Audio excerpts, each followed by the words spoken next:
Hi students, আজি তোমাৰ লগৰ বাবে একদম useful video আনিছো. Top mistakes that history students usually make during their exams. Okay, so हम आज वही बात करेंगे कि क्या क्या mistakes एक students even जब graduation and post graduation कर रहा था, so मैंने क्या क्या problem face किया और क्या क्या चीज में मैंने वर्कआउट करके उस चीज को सॉल्व किया. So basically I will teach you how to tackle the issues. Okay,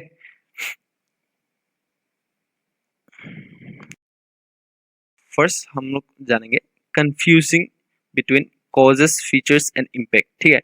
So basically क्या होता है कि हमारा क्वेश्चन जो पूछा जाता है, ठीक है, कुछ भी एक इवेंट का causes या features या impact. ठीक है. So क्या होता है कि ये डिफरेंस ही उन लोगों को पता नहीं होता ये कॉजेस फीचर्स क्या क्या है. ठीक है. और आपको जो भी इवेंट का बारे में फॉर एग्जांपल ऐसा होगा कि कॉजेस ऑफ रिवॉल्ट ऑफ 1857 के बारे में लिखने के लिए बोला है, लेकिन आप लिख के आए हैं फीचर्स. ओके, सो पहले आपको क्या करना है कि आपको अच्छा से क्वेश्चन पहले पढ़ लेना है. ठीक है. क्वेश्चन पढ़ लेने के बाद आपको पता चलना चाहिए आपको पूछा क्या गया है और आपको लिखना क्या है. ठीक है. अगर आपको जो चीज पूछा गया है वो नहीं लिख के अगर आप अलग लिखोगे तो ऑब्वियसली आपका मार्क्स कटेगा ही. ठीक है. सो हेतु কৈছো যে যোনটো কোৱেশ্চন সুধিছে তোমালোকৰ হেতুৱে কোৱেশ্চনস তোমালোক দিবা, নালে যদি যোন বস্তু সুধিছে হেতু নিদিলে তো অবভিয়াস কথা মার্কস কাটিবই. বুঝছা না? সো হেতুৱে কথা ক'ব লৈছো. সো কি আছে আমাৰ ফার্স্ট আমি ইয়াত বুজিম কি হয় main. Okay, in short just মই বুজাই দিছো কজেস. কজেস মানে কি মানে কি হৈছিল মানে কি কাৰণত. ওকে, আমাৰ বেসিক্যালি কি কাৰণত আমাৰ এই ইভেন্টটো টুক প্লেস হল. বেসিক্যালি কজেস যেতিয়া আমাক সুধে, সো কেলে কিয়, ঠিক আছে, কি কাৰণৰ কাৰণে হল. ওকে, আৰু ফিচাৰ্স মানে হেতু ইভেন্টত কেনেকা কি কি হৈছিল. ওকে, বেসিক্যালি ফিচার্স যেটা আমাক সুধে ফিচার্স অফ রিভল অফ 1857, তো তেতিয়া কি হ'ব মানে এই রিভল অফ 1857 টাইমত কি কি হৈছিল. আৰু কজেস যদি সুধে আমি কি লিখিম মানে বেসিক্যালি কি কাৰণত আমাৰ ৰিভল্ট অফ 1857 হল. চোৱা কিবা এটা ইভেন্ট হ'বলে হয় না, ফৰ এক্সাম্পল তুমি কাজিয়া কাৰোবাৰ লগত যদি কৰা হয় না, সো কিবা এটা কাৰণটো লাগিব ন কাজিয়া হোৱাৰ, এনে কাজিয়াটো নেলাগে মানুহ হয় না. সো কজেসটো লাগে. বুজিছা না? আৰু ফিচাৰ্সটো কি হ'ল মানে তোমালোক এই কাজিয়া টাইমত কি কি তোমালোক মানে কাজিয়া মানে কি বেসিক্যালি কি কি হৈছিলে. ওকে, আফটাৰ মেট অৰ ইম্পেক্ট মানে তাৰ পাছত কি হ'ল, কাজিয়া পাছত কি হ'ল, কাজিয়া পাছত কি হ'ল বেসিক্যালি হেতু ওপৰত. ওকে, সো বেসিক্যালি মানে কিবা এটা ইভেন্টৰ পাছত কি হ'ল, কি ইম্পেক্ট পৰিলে, ঠিক আছে, হেতুৰ ওপৰত আমি কথা পাতিম. ওকে, গম পালা? আমি এতিয়া নেক্সট টপিকলৈ কথা পাতিম, ৰাইটিং এভৰিথিং ইউ নো.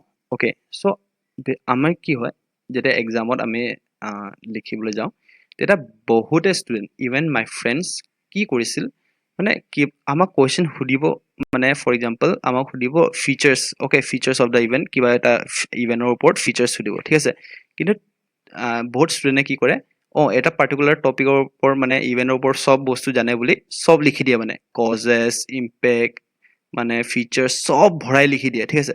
তেনেকা কেতিয়াও নকৰিবা. তেনেকা কৰিলে মানে এটা বেড ইম্প্ৰেশ্যনছ হৈ যায়, প্লাছ তোমাৰ টাইমো লছ হৈ যায়. ওকে, আৰু সদায় মনত থবা যে কোৱালিটি অভাৰ কোৱান্টিটি, ঠিক আছে.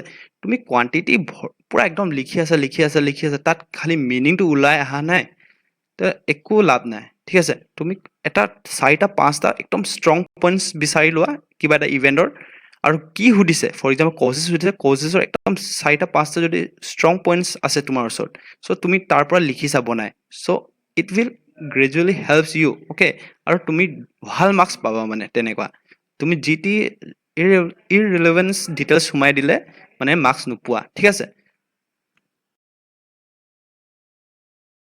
চ' এতিয়া আমি আমাৰ মেইন থাৰ্ড টপিকলৈ আহিম, which is ignoring time management. Okay, so' কি হয় যে মেনি ষ্টুডেণ্টছ, ওকে, বহুত ষ্টুডেণ্টছে ইভেন মোৰ টাইমৰ লগৰখিনিও আৰু মই নিজেও ফেচ কৰিছোঁ বস্তুটো. আমি কি কৰোঁ যে টাইম মেনেজমেণ্টটো মানে আমি একদম ইগন'ৰ কৰি দিওঁ. এনেকুৱা হ'ব নালাগে, ঠিক আছে.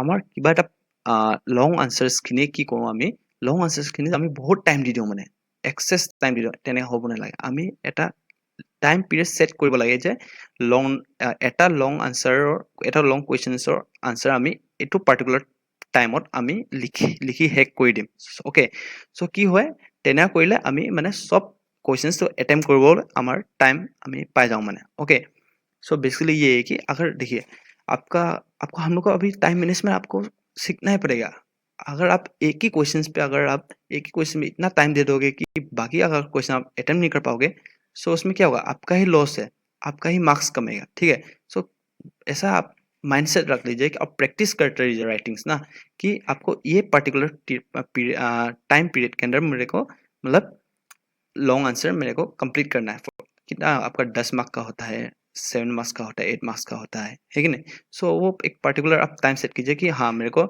10 मार्क वाला आया तो मैं 15 मिनट के अंदर में खत्म करूंगा ही करूंगा ओके वरना मैं स्किप करके अलग क्वेश्चन में चला जाऊंगा क्योंकि एक ही क्वेश्चन पे अगर ज़्यादा टाइम दे दोगे सो आप दूसरे क्वेश्चन नहीं कर पाओगे ओके तो ये चीज़ को आप बहुत इंपॉर्टेंट है ये हाँ ये चीज़ के ऊपर ध्यान रखना पड़ेगा सो अब हमारा है फोर्थ मेन टॉपिक वो है आपका lack of structures in answer ठीक है सो बहुत ज़्यादा स्टूडेंट्स क्या करते हैं जो पूछते हैं वही लिख के ख़त्म ऐसा कर देते हैं ठीक है ऐसा में क्या होता है कि जब जो आपका चेकर होगा आंसर चेकर ठीक है उनको मतलब आपको फुल मार्क्स मिलेगा ही नहीं आपको ऐसा में ठीक है और इवन मेरे से भी बहुत गलती हुआ था ठीक है मेरे को मेरे टीचर्स ने मेरे को समझाया ऐसा नहीं लिखा जाता है ठीक है मैं खुद सीखा उस चीज़ को और मैं ये सब चीज़ क्यों शेयर कर रहा हूँ ताकि आप वो चीज़ गलती ना कर सके जो मैं खुद फेस किया था जब मैं ग्रेजुएशन और पोस्ट ग्रेजुएशन में था ठीक है सो আমি আজি সেইটোৱে কথা পাতিম যে আমি কেনেকৈ ষ্ট্ৰাকচাৰ্ছত আমি আনচাৰ্ছটো লিখিব লাগে ঠিক আছে আমি কিবা এটা ইভেণ্টৰ কথা সুধিলে ঠিক আছে তাৰ বিষয়ে আমি মানে ফৰ এক্সাম্পল কজেছ সুধিলে চ' ডাইৰেক্ট ষ্টাৰ্ট নকৰিবা ঠিক আছে অলপ ইন্ট্ৰডাকশ্যন দিবা ঠিক আছে কিবা এটা ইভেণ্টৰ যদি সুধিছে অলপ ইন্ট্ৰডাকশ্যন দিবা তাৰপিছত কিবা মেইন বডিত কি হ'ব আমি মানে যি সুধিছে সেইটো মানে আমি লিখিম এই বিষয়ত আমি ধুনীয়াকৈ এক্সপ্লেনেশ্যন কৰি লিখিম ঠিক আছে এক্সপ্লেনেশ্যন কৰি লিখিলোঁ নহয় তাৰপিছত আমি অলপ কনক্লুজন বুলি লিখিম কনক্লুজন বুলি আমি কি বুজি পাইছোঁ হয় নাই আৰু এই ইভেণ্টৰ কি পাছত অলপ কি হ'ল সেইখিনি আমি অলপ লিখিব লাগিব সেইটো কি হয় এটা ৱেল ষ্ট্ৰাকচাৰ্ড আনচাৰ হয় ঠিক আছে তাৰ সেইটো এনেকুৱা ষ্টাইলত লিখিলে কি হয় আমাৰ যোনটো চেকাৰ থাকে অলপ ইমপ্ৰেছ হয় সেইটোৰ পৰা ঠিক আছে ইমপ্ৰেছ হৈ মেলি আমাক এটা ভাল স্ক'ৰ দি দিয়ে আৰু সেইটো ষ্টাইলৰ পৰা যদি তুমি লিখা ৱেল ষ্ট্ৰাকচাৰ ষ্টাইলত তুমি যদি লিখা তুমি এটা ভাল স্ক'ৰ আনিবাহে অ'কে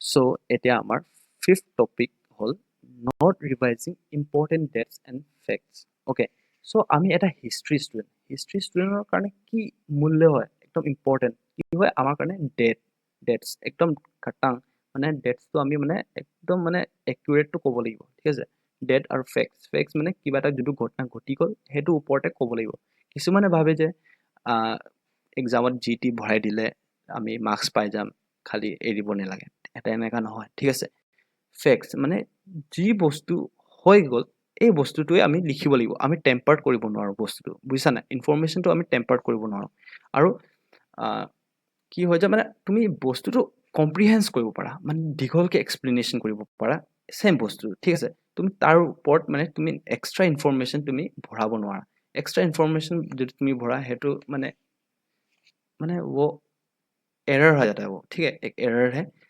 तुमको मतलब जो चीज़ है फैक्ट उसी चीज़ के ऊपर आपको लिखना पड़ेगा ठीक है सो वो चीज़ बहुत गलतियाँ करते हैं लोग कि जो भी लिखो मार्क्स मिल जाएगा ऐसा नहीं होता है ठीक है और मैं तो हिस्ट्री स्टूडेंट्स को बोलना चाहता हूँ एक खुद का एक सेपरेट नोटबुक बना लो ठीक है এটা सेपरेट नोटबुक নিজে বনাই লোৱা ডেটছ আৰু ইভেণ্ট কি কোনটো ইভেণ্টছত কোনটো ডেটছৰ পৰা ষ্টাৰ্টিং হৈছিলে এণ্ডিং হৈছিলে যোনটো ইম্পৰ্টেণ্ট ডেটছ থাকে তুমি সেইখিনি লিখি থোৱা বেলেগ নোটবুকত ঠিক আছে চ' তুমি যেতিয়া চাই থাকিবা তেতিয়া তোমাৰ মনত আহি যাব মানে বস্তুটো ঠিক আছে